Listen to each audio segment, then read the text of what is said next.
This is 99% Invisible. I'm Roman Mars. Hey, Roman. Hey, Delaney Hall. You're the executive producer of this here show. Yes, I am, and I'm going to be telling our story this week.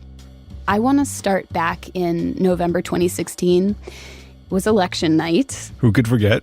And somewhere in New York City, there was a group of friends watching the results come in. A few of them had been low-level volunteers for the Hillary Clinton campaign. Donald Trump has won the state of Florida. Donald Trump will win Ohio. Donald Trump will carry the state of Wisconsin. He will win Wisconsin. And the results were not what they were expecting. And the wall comes tumbling down. This is the blue wall that Hillary Clinton had talked about. This is a state. And as they watched, they were getting more and more upset. The mood was very bad at that point. We still didn't believe it was real. We wondered if there was a counting error or if it was all a big cosmic joke. So yeah, shock bordering on depression, basically. Okay, so who is that and what's up with his voice? So that is a member of the group that was there that night, and we have agreed to keep him anonymous, which is why his voice sounds like that. I'll explain more later. Okay, it's very mysterious. Keep going. So this group is freaking out. Everybody's spiraling. There's a lot of existential dread going on. Like, what is this going to mean? One of my first thoughts, oddly enough, I don't even know why I thought this guy's going to get a library. Like, how do you get Donald Trump a presidential library? In this moment, he's thinking about Donald Trump's future presidential library. I have to say that was not where my head was at election night. Nor mine. But this guy is actually an architect. Oh, okay. And I won't say much more than that, but he does live in New York, where Trump made his career as a developer. And so that's where this guy's head went. Yeah. I mean, bookish isn't the first adjective when I think about Donald Trump. When he talks about his favorite book, he usually mentions his own ghostwritten autobiography. Yeah, he is by many accounts not a big reader, so it seems a little contradictory at first, the idea of a Trump library. But I will admit that, like this architect, I've become a little bit fascinated by the question of this hypothetical library. Where will it be? What will it look like? Will it be gold?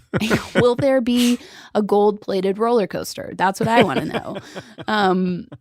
But as I started learning about the history of presidential libraries more generally, I've come to think there's actually something quite Trumpian about them.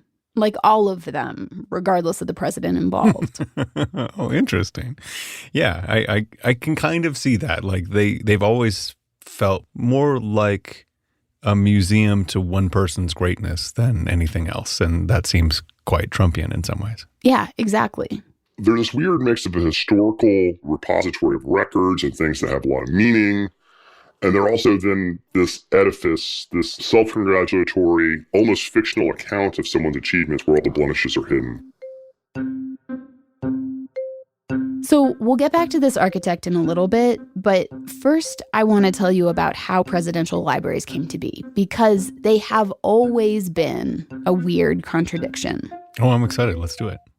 So before the invention of presidential libraries, there was just chaos when it came to presidential records. A lot of George Washington's papers were eaten by rats. A lot of other people's papers burned in fires. This is Jill Lepore. She's a historian at Harvard and a writer at The New Yorker, and she's the host of a great podcast called The Last Archive. And she says that in the early years of the country, people were just burning presidential papers in trash cans or pulling out all the unflattering documents and destroying them. The papers that remain give you a very distorted portrait of the person, right? So any evidence of scandal or corruption will have been very carefully excised by your children or your grandchildren or your wife or your widow. And for a long time, that was the state of things. Presidential papers were considered the private property of the president. And what happened to them was very haphazard. It sounds like what got saved was shaped by a mix of chaos and self-interest. So on the one hand, what's left behind is kind of accidental. And on the other hand, what's left behind is the stuff that makes the person look good. And it really wasn't until the progressive era, like the late 1800s, early 1900s, that started to change in any kind of systematic way. And that was the era when people were starting to talk about good government and the ideas of openness and transparency. And increasingly by the 1930s, that's understood in opposition to the secrecy of authoritarian regimes that are toppling democracies the world over, right? Especially thinking of, Mussolini and Hitler. So this is the era when the National Archives were established, to care and preserve for the records of the U.S. government.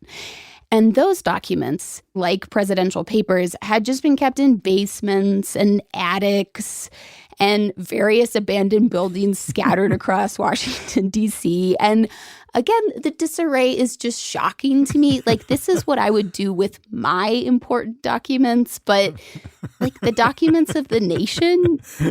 Anyway, then Franklin Delano Roosevelt came along, and by the end of his second term, he'd come up with a plan for his own papers. He decided that he was going to put all his papers in one place and that it would be open to the public. Roosevelt was the one that came up with this idea that I could have a museum that would celebrate my life. This is Benjamin Huffbauer. He's an art historian and an expert on presidential libraries. And I'd have this archive, and it would be a building. And he was an amateur architect, so he designed his own little building for that. It was designed in the Dutch colonial style, and it wasn't actually that little. It was about 40,000 square feet. Okay.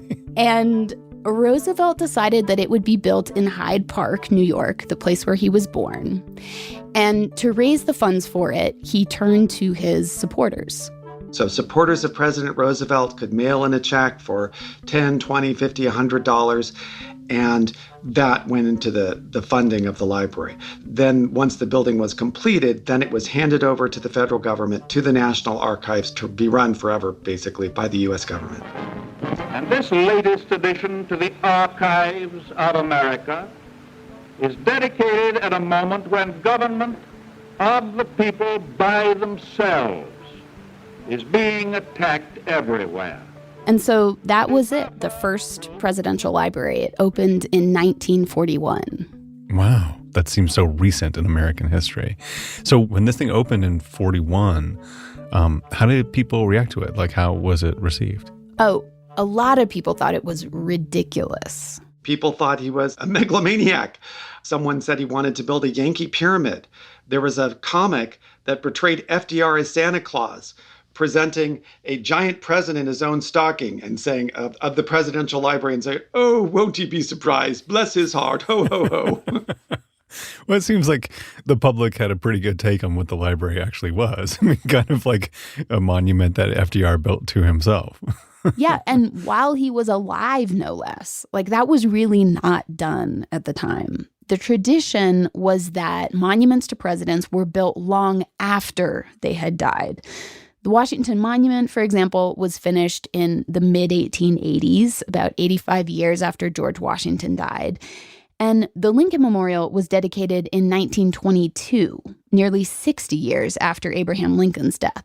Yeah, normally there's this big gap and only the most exceptional presidents get a monument. And here we've got monuments right away to each president as they're still living, sometimes as they're still in office. But the FDR Library ended up setting the template for presidential libraries going forward. In 1955, Congress passed the Presidential Libraries Act, which formalized this idea of privately built and publicly administered institutions. The next one that went up was the Truman Library in Independence, Missouri. And it was structured like FDR's. So it was a branch of the National Archives. It was full of, actual important documents. It really did improve access for researchers. But its museum was also basically a shrine to Truman. And it raised for me the question of, how do we as Americans tell our stories? This is Bruce Schulman. He's a historian at Boston University. He has visited most of the existing presidential libraries. How do we teach history? How do we speak about it? So I think I just accidentally became interested in those questions. And, you can probably guess the way the presidential story gets told in the Truman Library, but also others. It's fundamentally this heroic story about how an extraordinary person comes along at a pivotal moment in American history, changing the country's destiny. And that kind of gets at the essential tension between the work that's being done in the archive and what it is those shrines are trying to do, which is to create a largely feel-good celebration of the American past and this particular president's role in it. I think they're monuments to the vanity of ex-presidents, which is immeasurable. Oh, Jill Lepore always calls it like she sees it. And she is not wrong. There are so many interesting examples of how these huge presidential egos end up manifesting in their buildings. But I think my favorite is the Lyndon Baines Johnson Library in Austin, Texas. It is a stunning building. It's just massive. Beautiful travertine marble imported from Italy covers the entire thing, which has almost no windows, except right before the top floor, which is cantilevered out and has glass beneath it, so it looks almost like it's kind of floating. It looks kind of like a cross between a space-age bureaucracy and an Egyptian pylon temple. You really have to see pictures of it to kind of believe it. And this building was starting to go up in 1967, 1968, towards the end of LBJ's time in office. And, that was a very consequential time. There was a lot going on. You've got, of course, more than 500,000 American troops in Vietnam. Martin Luther King Jr., of course, is tragically assassinated. Robert Kennedy is tragically assassinated. But literally in the middle of all of that chaos and tragedy, on the 10th of October, 1968, LBJ placed a call from the Oval Office to Gordon Bunshaft, who was the architect he'd chosen to design his library. Yes. Go ahead, sir. Gordon. Yes. Lyndon Johnson. Oh, yes, Mr. President. How are you? I hope I'm not interrupting your dinner or something. No. We finished some time ago. Oh, he was definitely interrupting his dinner in that call. I feel like without a doubt, knowing LBJ, he probably was interrupting his dinner on purpose. Just to show his dominance. Yeah. Yeah, exactly. And what LBJ is calling about is that he really wants the architect to find a place in his library for a replica of the Oval Office. LBJ had noticed that the Truman Library had one, and he is now wanting one too. But remember, the construction of this building is already underway. Out looking at these libraries, and is there no way in the world that we could reconstitute as nearly as possible the president's office here?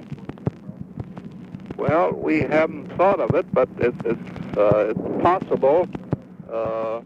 And, listening to this call, the architect clearly wasn't a huge fan of this idea, but the call goes on for 7 minutes and 46 seconds. It's a classic LBJ monologue. I'd rather have that than anything else about the building. I gather that all right, and we'll see. I'm in there now. I'm in that office tonight, and I come in at sometimes at 6:30 in the morning, and I'm here till late, and I would like for them to see just where we work, and I'd like to have the exact replica as near as possible. But I would accept anything. This is fascinating to me. I mean, this is psychologically, I can't quite parse this. Does he imagine, not being president someday and just sitting in his, like little play set of the presidency in his library? It's just like, it's so odd. I know. And it's just, there's so much president stuff he should be doing. And I'm sure he is doing. Right. I'm sure he is doing. But he has the space to also be sort of micromanaging the designs of his presidential library. Mm-hmm. It's very fascinating. So by the late 1960s, early 1970s, every president since FDR had built himself one of these sweet new libraries. And actually, Herbert Hoover had built one too, retroactively. The libraries were becoming increasingly monumental and grandiose. But interestingly, at this time, the papers of the president were still considered his personal property. Whoa. Okay. That is really strange. So there was like this new custom where, presidents would voluntarily put their papers in the library, and then, some of that management would be passed over to the National Archives. But it was basically like the honor system. Like they didn't have to give everything up. They could just pick and choose. Yeah, it was the honor system. And can you guess which president really tested that honor system? Any guesses? Oh, I think I can get it in one. We're talking about Richard Milhouse Nixon here. Yeah, the Nixon era was kind of the battle royale over who gets to control the papers of the president. Nixon had proceeded, as everyone before him had done, as if all the records created by his office during his presidency were his private property, and he could do with them as he wished. He could cull them, he could destroy them. And Nixon did not foresee that his records would be requested and then demanded by Congress during the investigation into his administration.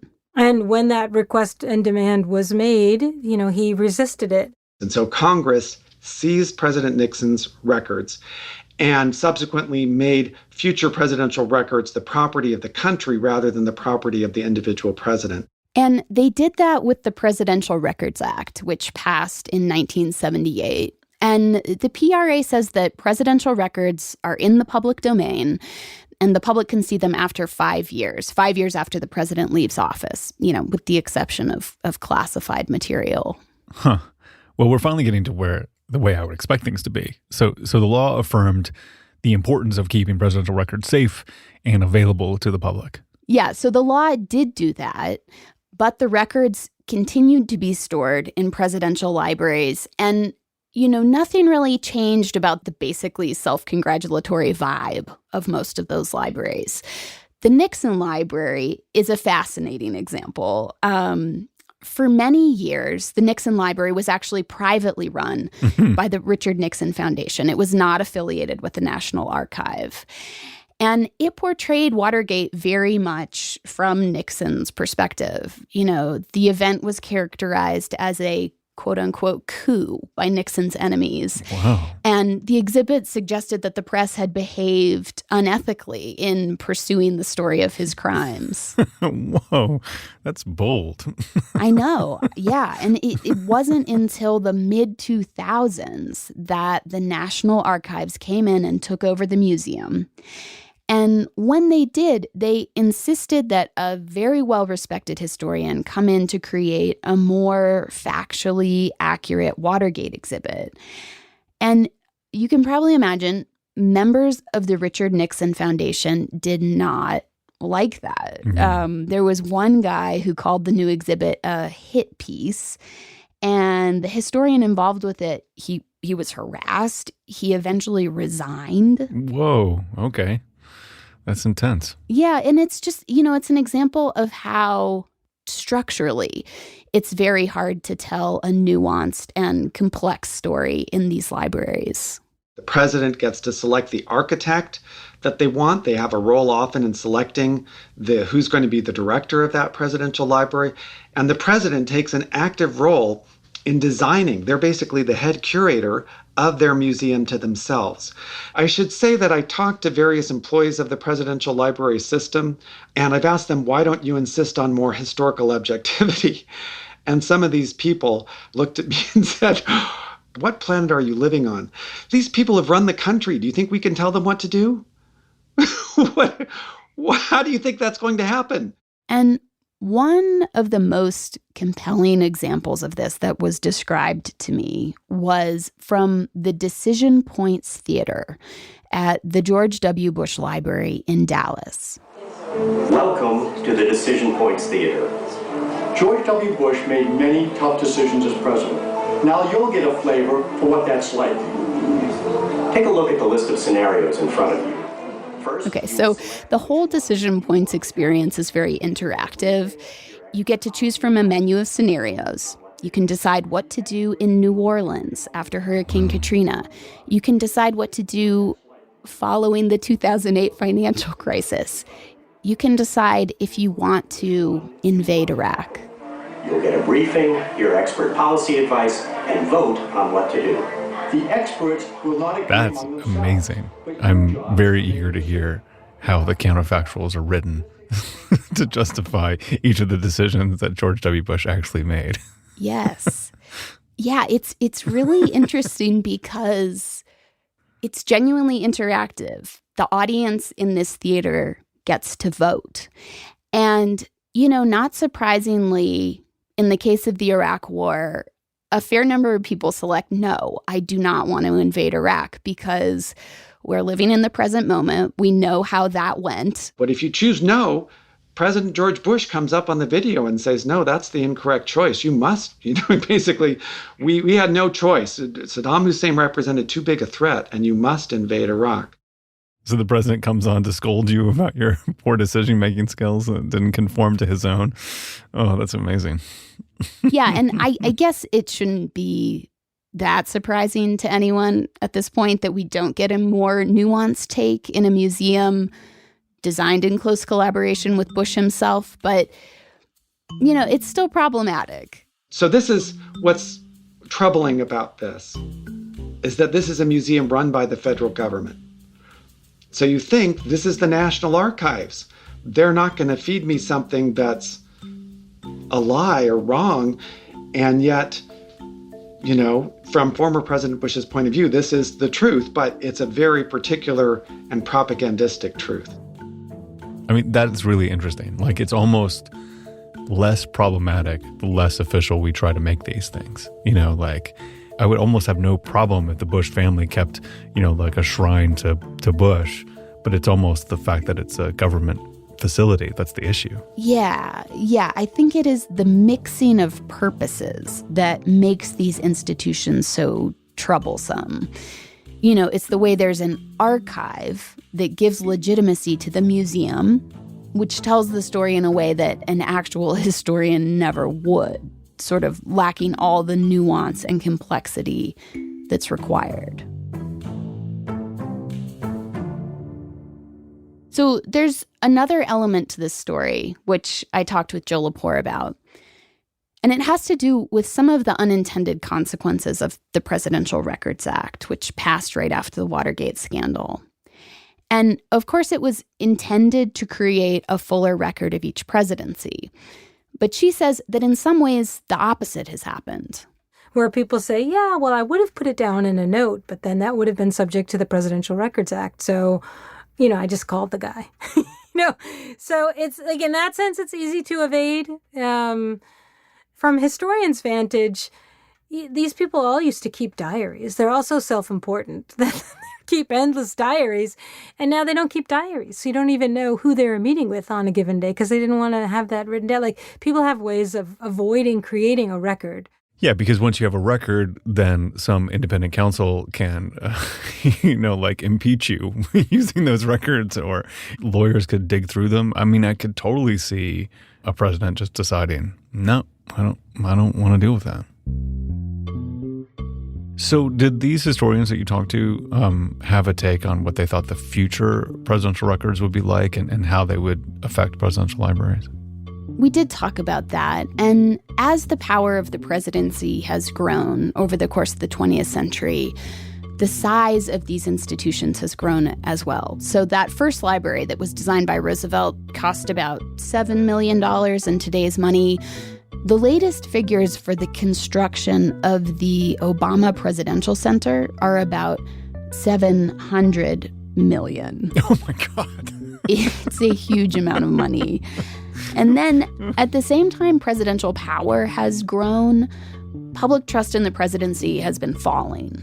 I think there's some public discontent with the idea of the monumentality of these places. I don't think the presidency has the public trust that it had when FDR proposed presidential libraries. I think the presidency has betrayed the public trust.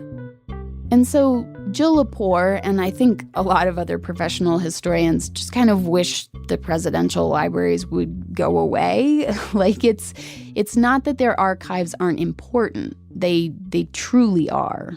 There's no particular reason those collections couldn't be housed in one central place in Washington, D.C.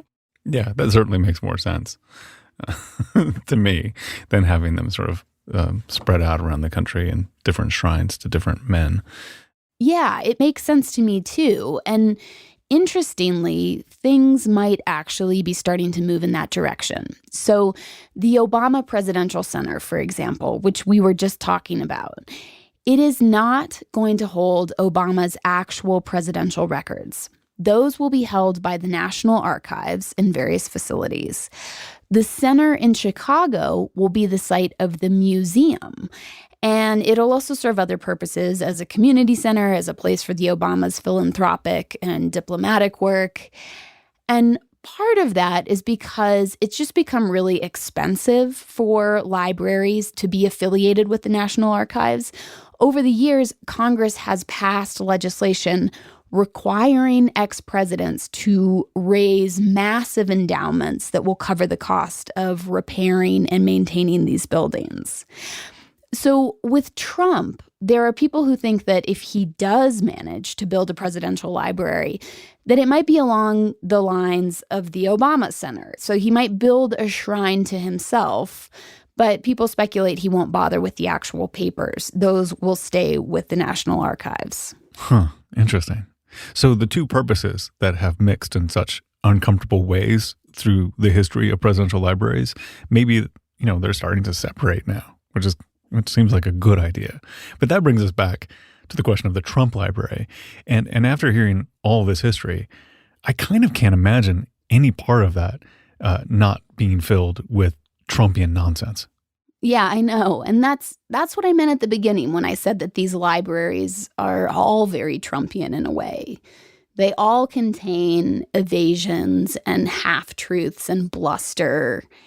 And that's what our anonymous architect was thinking about, too, when on election night 2016, he was contemplating the idea of a future Trump library. And what he did is he ended up buying a domain, djtrumplibrary.com. And he just sat on that domain for a couple years.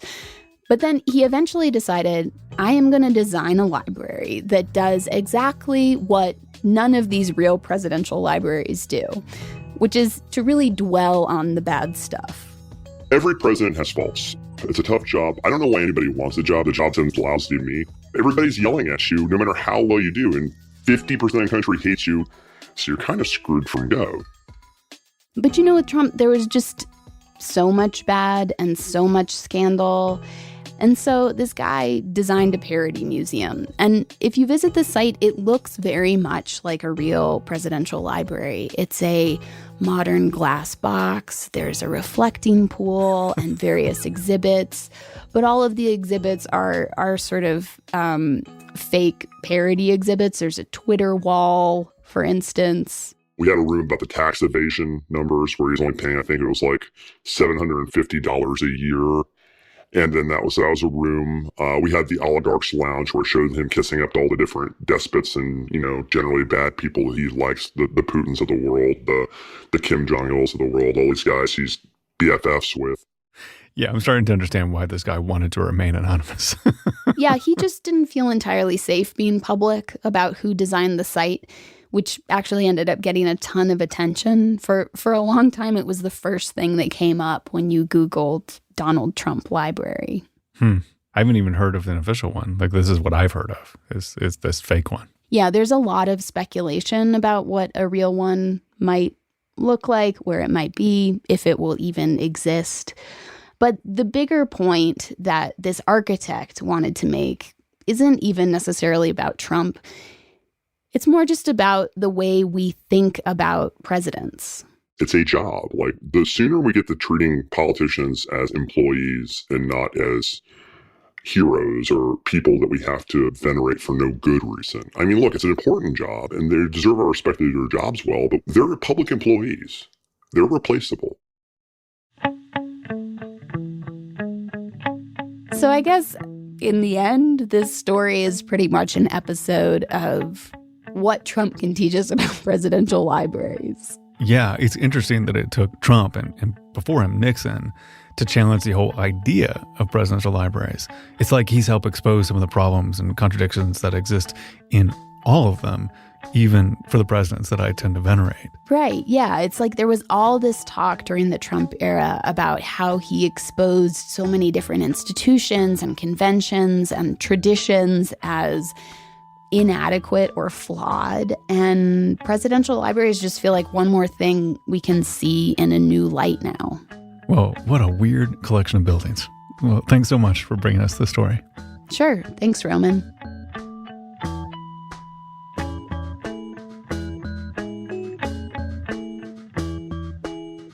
Coming up after the break, we're going to share a recent episode of What Trump Can Teach Us About Con Law. It's the other podcast I host with law professor Elizabeth Joh. It covers the Supreme Court's shadow docket. Stay tuned.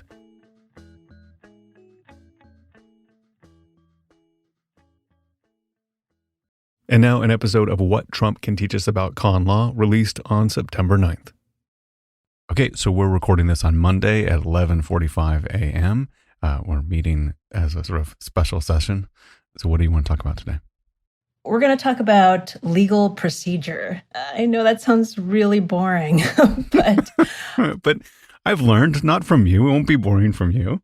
But I promise I'm going to show you why it's actually pretty interesting and maybe sometimes just as important or even more important than the right stuff that we talk about. Okay? Cool. So when we think about the U.S. Supreme Court and when it decides important or and particularly controversial issues, what we're talking about is what's called its merits docket. Docket just means its list of legal proceedings. So every year, literally thousands of people who have lost their legal case ask the Supreme Court to hear their case. You know, what's happened here is that somebody has lost a case, could be civil or criminal, and the case started at state court or federal court and then went up to an appeals court and then sometimes even to a state Supreme Court. And so by the time a losing party says, hey, Supreme Court, please hear my case, a lot of courts have already weighed in. They've already said, you know, we've decided against you, or maybe at some level they've said they've decided for you. But at any point, by the time you get to the Supreme Court, you're usually a loser. You want someone to hear your case one last time. Of those thousands of cases, the Supreme Court decides to hear about 60 to 70 a year, so not that many. And when it comes to those kinds of cases, whether we're talking about individual rights or the power of the federal government to make laws, the Supreme Court has the two sides submit usually 2 rounds of legal briefs. These are written arguments about why they should win, and then there's an oral argument that's scheduled months in advance. When it comes to really high-profile cases, the ones that we all read about in the newspapers, you might also get several amicus or friend of the court briefs. These are legal briefs that are written by the parties who aren't part of the case, but they're telling the Supreme Court, hey, this is such an important issue, please let us weigh in too. Now, before the pandemic, if you were lucky, you could actually wait in line and get a seat and watch what the justices were going to be asking of the lawyers for both sides. Now, during the pandemic, we're actually kind of lucky in this regard. They went online, or sort of online. They went telephonically online. And so we could hear what the justices were asking the different parties during this last term. Eventually, the Supreme Court decides how the case is supposed to come out. And there's usually a lengthy written opinion signed by the justice who actually authored the opinion. And we can tell which justices agreed with the majority opinion. And if there are those who didn't agree, well, then you have these dissents, right? Dissenting justices say, well, this is why I think the majority is wrong and we should have done something different. So that's the Supreme Court we all know and love, the one that I've just called the merits docket. That's the one where we hear about the big blockbuster cases. So this whole process, like usually waiting until the end of the summer to see what the Supreme Court's going to say in a particularly important case. Well, the reason why we have all of this incredible procedure and people weighing in, and there's all this pomp and circumstance, that's kind of the court's legitimacy. They don't just decide, they don't flip a coin, they don't say, hey, we were, voted in by this president, so that's how we're going to decide. They're supposed to say, here's the lengthy legal reasoning behind why we're going to go ahead and say the case should come out in a particular way. And the idea here is that because we've handed over to the Supreme Court so much power to decide sometimes really life-altering decisions in the lives of ordinary people, they owe it to us as the public to explain why they're doing what they're doing. But that's not everything the Supreme Court does. It also has what's referred to as a non-merits or emotions docket. So, Roman, have you ever heard of that term? No, not at all. Never, right? And really, nobody ever has, unless you practice regularly before the Supreme Court. You've never heard of this term. And, and the reason why is it's usually pretty boring. Now, the reason why there's a non-merits or emotions docket is that the Supreme Court, like any other court, has to issue a lot of orders. Sometimes the parties in a case want to do something kind of boring, like, hey, can we have more time to file a brief? Or sometimes the Supreme Court says, hey, you folks, you wanted an emergency order? There's no emergency here. Or you want us to hear your case? It's just not that important.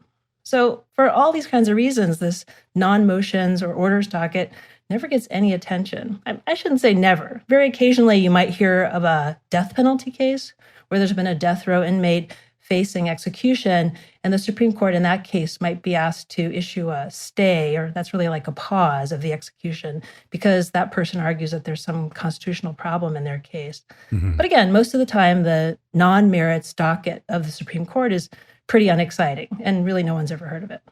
But in recent years, that boring part of the Supreme Court's work has gotten a lot more interesting, and in ways that a lot of people find alarming. So let's talk about the shadow docket, abortion in Texas, and maybe the state of abortion rights everywhere. Let's do it.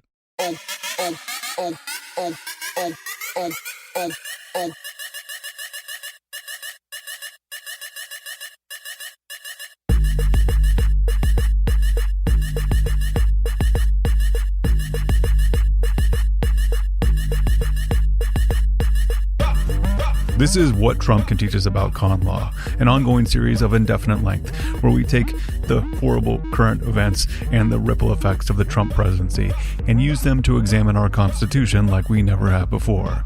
Our music is from Doomtree Records, our professor and neighbor is Elizabeth Joe, and I'm your fellow perpetual student and host, Roman Mars.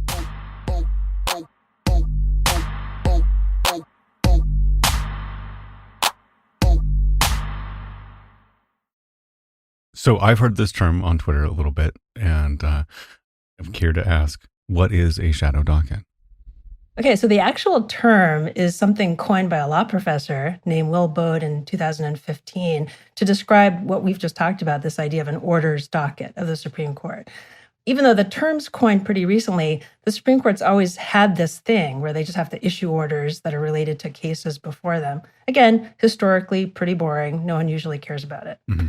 But if you're a watcher of the Supreme Court, you've probably noticed that in recent years, the Supreme Court seems to be relying more on the so-called shadow docket to make decisions in high-profile cases. So you ask, why is it a shadow docket? What is it? So these are not the ordinary way that the Supreme Court decides cases. There's no extensive rounds of legal briefing. There's no oral arguments by the lawyers. There's no oral argument decided in advance, months ahead of time, for all of us to try and figure out if we can attend in person or maybe listen to online. The Supreme Court might just issue an order. Sometimes there's no legal opinion, or there's just a very brief opinion. It might be one paragraph long, and the court's usually on a really rushed timeline. And sometimes we don't really know which justice wrote the opinion.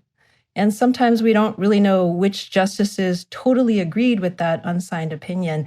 And they can decide these orders at any time they wish, could be in the middle of the night. So you can see that this is really different than the way that the court normally decides its cases. And that's kind of the problem. It's less transparent, it's less predictable. The parties themselves aren't that much involved in these cases. So the whole idea is that they're just kind of less open overall when it comes to the shadow docket. And when you have something as important as the Supreme Court, remember, practically speaking, they have the final say on what the Constitution means. That raises issues about their trustworthiness and their legitimacy if they're issuing really big decisions in the middle of the night, and we're not even sure who wrote the thing that makes such a big impression. Yeah. So you and I just talked about a shadow docket case pretty recently, and that was one of the COVID cases. Remember, there was a challenge to the COVID restrictions in New York State. And just as a recap, remember, some religious groups said that the state of New York was treating them more harshly than if you were a non-religious entity when it came to allowing people for indoor gatherings. So the Supreme Court decided in that case, remember, that on the midnight before Thanksgiving of last year, that, yep, this was an unconstitutional restriction on their religious freedom. That COVID restriction, even though, of course, there was a public health reason behind it, violated their First Amendment religious freedom rights. This is an example of a shadow docket decision. This wasn't an ordinary case with the oral arguments and the briefing. In fact, it was an emergency request by the religious groups, and the Supreme Court intervened and said, oh, you can't do this, New York. That was a 5-4 opinion. It was unsigned. We know the vote in this particular case because there were 4 justices who dissented, including the Chief Justice, John Roberts. There are plenty of other examples, too. So do you remember the eviction moratorium that Congress imposed at the early part of the pandemic? Yeah. Sure. So you have this idea where Congress stopped evictions as part of the second COVID Relief Act. And the idea here is, of course, if you have mass unemployment because of COVID, that leads to people being homeless, and maybe that would make the pandemic even worse. When Congress decides to impose this moratorium, it was supposed to last just 120 days, and Congress decides not to renew it. But the Centers for Disease Control, CDC, was concerned that, well, maybe there still should be an eviction moratorium. So they decide on their own to extend the moratorium a couple of times. So that CDC moratorium was challenged in federal court. A federal judge agreed that, well, maybe the CDC doesn't have the authority to do this, but, we'll put a pause on this decision while the parties appeal. So eventually this goes up as kind of another emergency decision to the Supreme Court. So remember, when you think about the importance of an eviction moratorium, what's the kind of public interest here, do you think? Yeah, well, I'd say the public interest is really high because it's a matter of life and death if you have a home or not. Exactly. And it's something that potentially affects hundreds of thousands of people, right? People who are just on the brink of eviction. So when you think about it just in terms of ordinary folks, ordinary Americans being affected by this kind of feels like a case that normally, shouldn't it be part of the court's normal caseload? Mm-hmm. We have briefs, you have an oral argument, maybe you accept a dozen in front of the court briefs. Maybe there should be a really lengthy opinion about a really big question. Can a federal agency that's responsible for stopping communicable diseases, can they have an eviction moratorium as one of those measures during a global, unprecedented pandemic? Yeah. But instead, this is a shadow docket case. So on August 26th, the court issued an opinion, a short one, 8 pages. It's unsigned. They say, no, the CDC can't do this. And so no more eviction moratorium. Justice Breyer wrote a dissenting opinion, not just about the substance of the decision, but the procedure. He says, these questions call for considered decision-making, informed by full briefing and argument. Their answers impact the health of millions. We should not set aside the CDC's eviction moratorium in this summary proceeding. So Breyer is really saying, I don't like this, and I also don't like the way we're doing this. We need to have this in a regular, transparent, open way that we do with our other really big cases. So this is a roundabout way of getting to the more recent news, and that is the Texas law, right, SB 8. So let's talk about that. In May, the governor of Texas, Greg Abbott, he signs SB 8 into law. The law is actually pretty similar to a number of other state abortion laws that are called heartbeat laws. So basically, this new law says that women in Texas can obtain a legal abortion when you can detect a fetal heartbeat, which is around 6 weeks of pregnancy. But 6 weeks just means that almost all abortions are banned because at 6 weeks, many women have no idea that they're pregnant. So if I say, look, other states have done this before, well, it also means that other states, when they've had such laws, they've been challenged in court.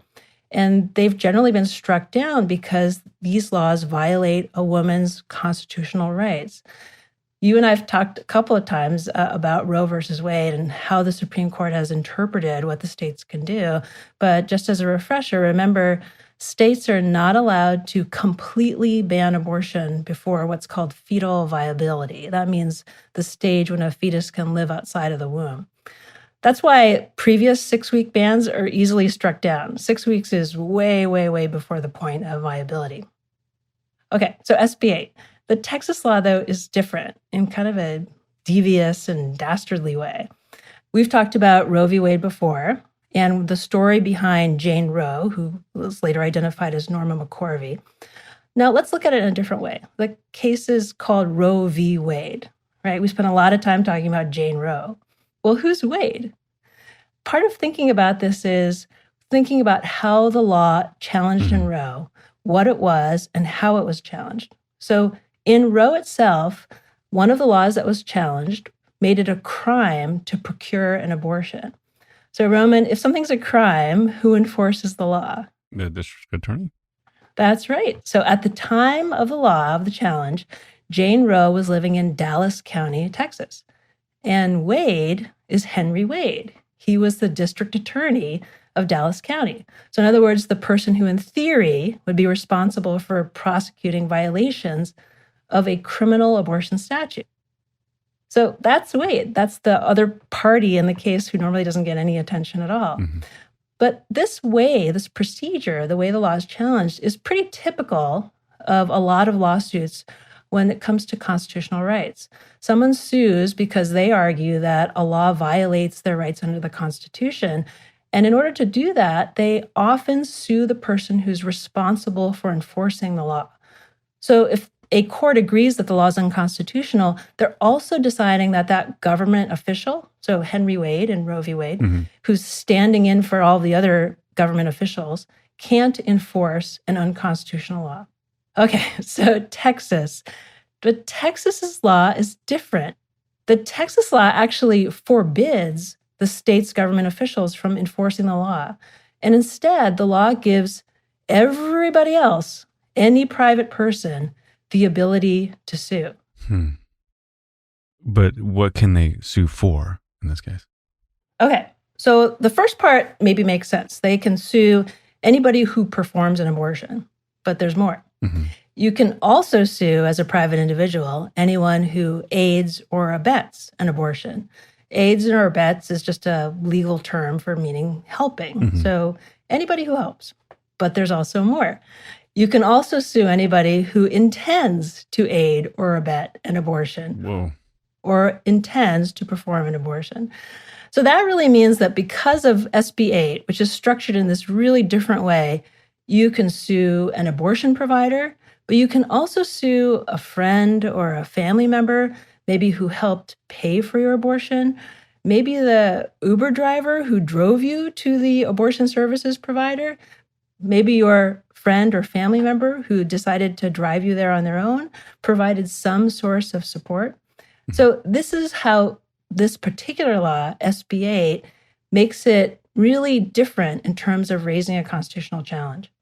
So my question is, who would be the hypothetical person suing here, and why would they have standing to sue in this case, in any case? Right. So standing in terms of what the federal courts do comes from restrictions in the Constitution. But this is a state law, and states can define standing in different and sometimes wider ways. So it's a little bit unclear right now, but it looks like, Texas can allow citizens to have this kind of broad standing in ways that federal courts can't. But to get to your more specific question, who can sue? Pretty much anybody. You don't have to be a person in Texas. You can be presumably anybody on the planet. You just have to sue in a Texas court.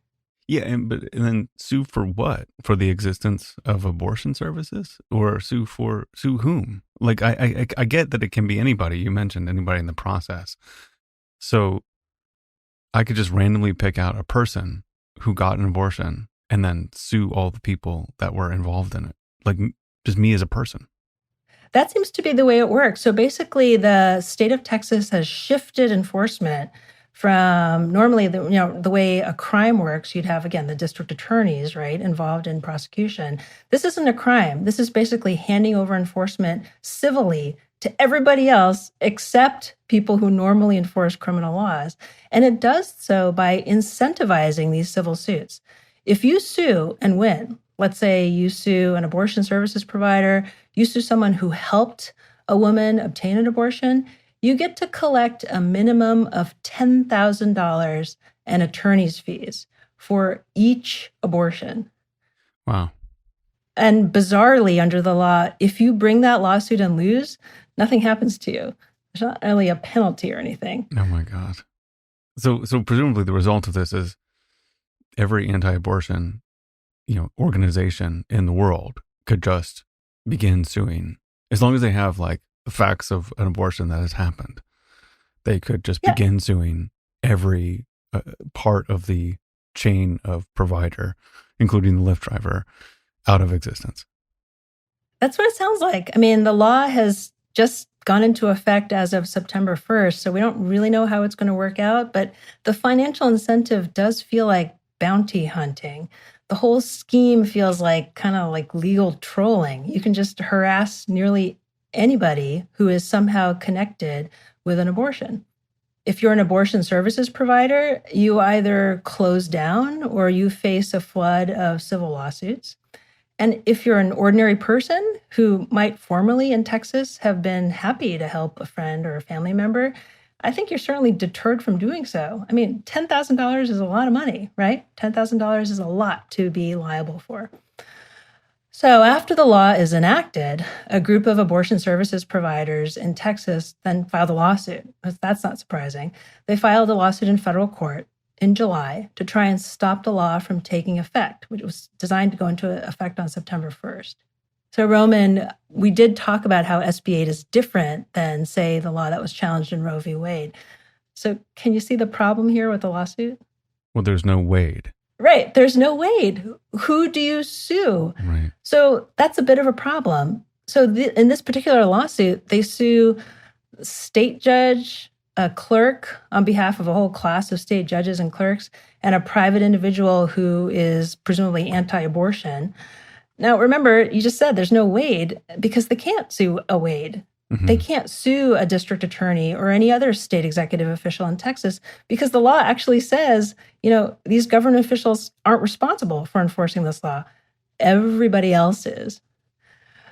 So usually when you have a state law where the state's officials are responsible for enforcing it, it's normal to have a lawsuit filed against them, even before it takes effect. But this law is really strange and intentionally so.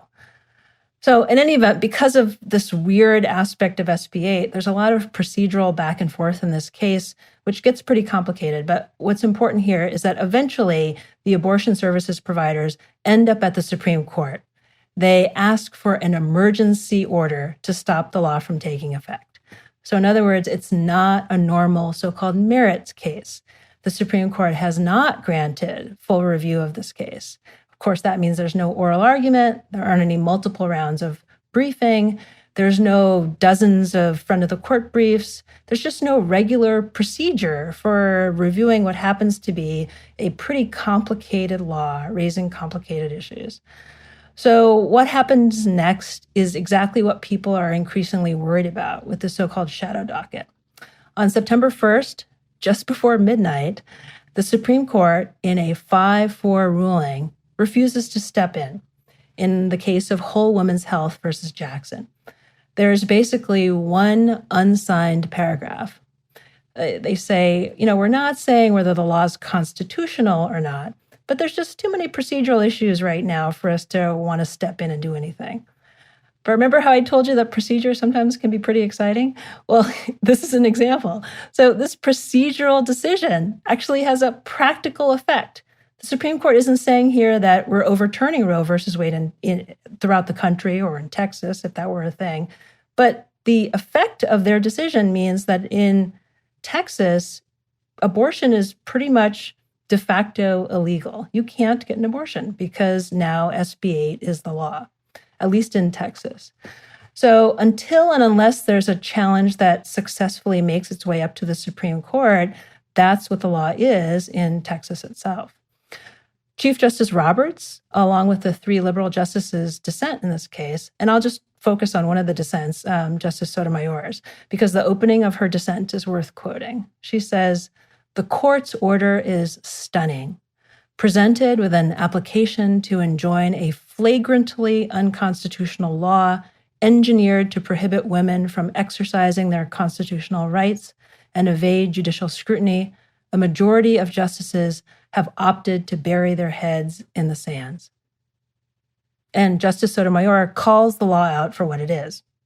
She says the Texas legislature has deputized the state's citizens as bounty hunters. She's mad. Yeah. She ends her dissent by saying, "I dissent." I note that because normally the justices say, "I respectfully dissent." No such thing from Justice Sotomayor this time. So just like that, with this so-called shadow docket case, SB 8 is allowed to stay in effect. And so why is it a shadow docket case? Like, can the justices require it become a sort of merit case? Well, in this particular case, because of the procedural issues, that hadn't actually been litigated all the way through, it was at a kind of preliminary stage. The Fifth Circuit just kind of stepped in to stop the district court from putting a pause on things. So this is a short way of saying it actually didn't sort of fully mature into the kind of case that the Supreme Court usually votes on to decide whether or not they're going to take it or not. So you could say, well, this is kind of all they could do anyway. But maybe one way of thinking about this shadow docket issue is, well, what is the Supreme Court supposed to do in a situation like this? Well, maybe they should stop things from going south when there are rights involved and there are potential infringements of rights, or they don't get involved ever because they just should keep the status quo in all kinds of cases when they appear on the shadow docket. But the problem is the court's completely inconsistent, right? So you could say that, well, in this case, they didn't do anything, right? And maybe that's a good thing. They're not supposed to do anything in these shadow docket cases. But it kind of turns out that it depends on the subject matter. Because when it comes to religious freedom rights and COVID restrictions, they were all too happy to step in. And when it came to the scope of federal power and whether or not you can have an eviction moratorium in a pandemic, they were all too happy to step in. So this starts to strike people as being more motivated by the topic and what 5 justices feel about it than any consistency in, well, we don't step in when we have these kinds of emergency procedures. Oh, it's grim. It is grim. And in fact, one of the things that people are worried about now is that the Supreme Court has already agreed to hear a case in the fall on its normal merits docket that actually is a challenge to a Mississippi law that bans most abortions after 15 weeks of pregnancy. Of course, that's later than the Texas law. The case is called Dobbs, and it's a law that's pretty clearly intended to be a challenge to Roe v. Wade. Now, you might say that, well, in the Texas case, the Supreme Court refused to step in, but they did technically say we're not ruling on the constitutionality of the Texas law. That's technically true, but it's hard not to interpret what they did as bad news for further cutting back on the rights of women when it comes to abortion and the Constitution. I mean, this tactic of creating a law in which there is no Wade and passing it through with some knuckleheads in state legislature who are not thoughtful about the law at all. Is this now a thing? Like, did they just pioneer something horrible that's going to happen in all kinds of states? It seems to be, right? I mean, it does seem to be a novel way of trying to attack a constitutionally established right in a way that's really hard to challenge, right? As you can see from this particular case, right, the one that we just talked about, these abortion services providers had an argument about the constitutionality of SB 8, but wasn't really clear who they could sue because no one had actually sued them yet, right? And it does create an incentive for other states to craft the same kind of version of SB 8 for their own states. Leave it to ordinary private citizens to try and enforce a really restrictive right on abortions. And it also creates incentives, I think, for states to pass basically vigilante bounty laws for any kind of subject. So it doesn't have to be just abortion, right? You could imagine a state thinking, sort of offering a $10,000 cash prize to allow people to sue others when there's some perceived violation of religious rights, free speech rights, you name it. So if we let this go on, there's potentially a snowball effect of, really encouraging this sort of structure to pop up elsewhere throughout the United States. Yeah. And this seems like it's perfectly the purview of the Supreme Court to recognize these as being unconstitutional or constitutional, if whatever their decision should be. So what is the process for it to sort of, would it take this case to sort of like make its way up to the Supreme Court for them to be able to make that type of decision or to voice that type of opinion? Yeah, I mean, it's a good question. I think that's less clear. I mean, I think if there is a case that sort of presents squarely whether or not Texas's abortion law violates the Constitution, and it pretty clearly does, just on the substance of it, the court's ready to address that. I think whether or not the mechanism poses a separate constitutional problem would be something else that a court would have to review as an argument distinct from Roe versus Wade. And whether or not that's a good one is something we've yet to see. I mean, we didn't see this in the original case that the court reviewed in its shadow docket. But it's a good question, and it's a troubling one, because if we let it go unchecked, right, if we encourage other state legislatures to do the same thing, we are incentivizing state legislatures to kind of encourage people to harass others with respect to their constitutional rights.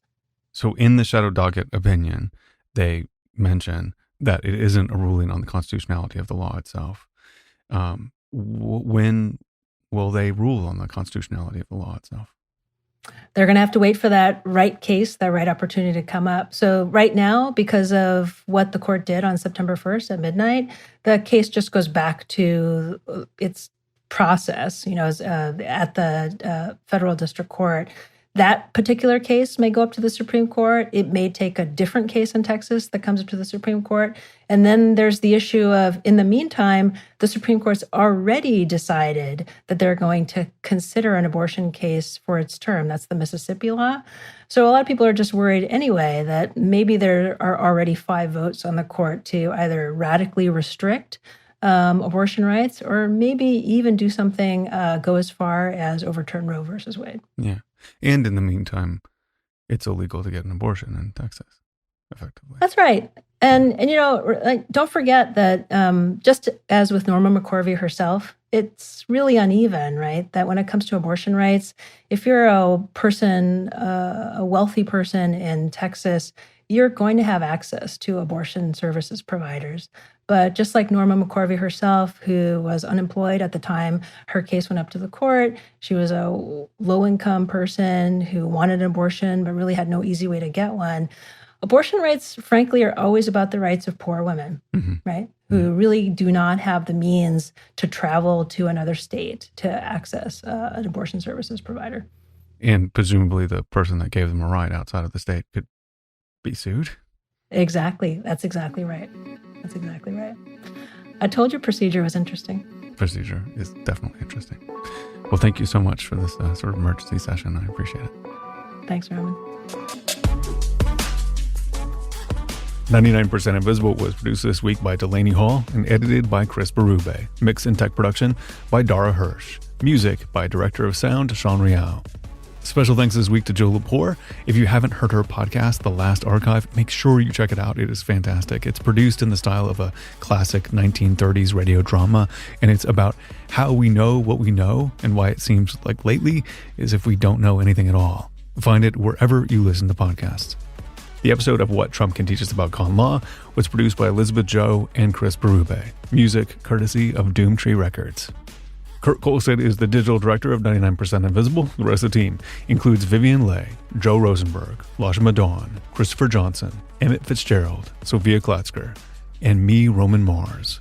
We are part of the Stitcher and SiriusXM podcast family, now headquartered 6 blocks north in the Pandora building in beautiful Uptown, Oakland, California. You can find the show and join discussions about the show on Facebook. You can tweet at me at Roman Mars and the show at 99pi.org. We're on Instagram and Reddit too. You can find links to other Stitcher shows I love, as well as every past episode of 99pi at 99pi.org.